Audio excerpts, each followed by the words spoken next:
When I first brought on a virtual assistant, I didn't actually realize the impact that it was going to have on my business.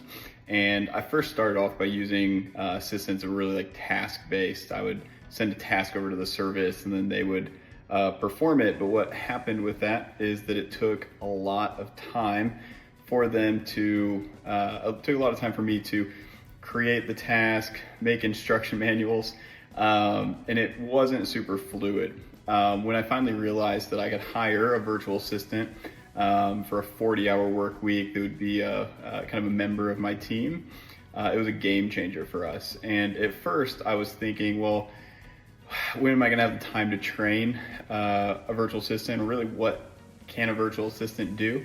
So what I started with is I did an audit of my time, just what I was spending my time on.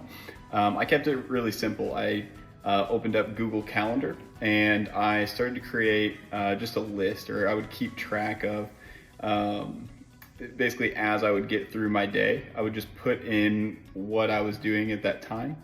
And then from there, I could kind of work backwards. I did an audit at the end of the week to see, well, what task did I actually spend time on?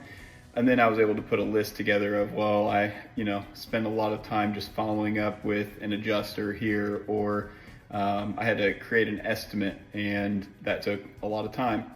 So eventually I was able to put this list together of items that I were really lower level that I could potentially pass off to a virtual assistant. And that's what I did. We brought on a team member, and now in my other business, Hope, we actually have an in-house bookkeeper who's a certified accountant.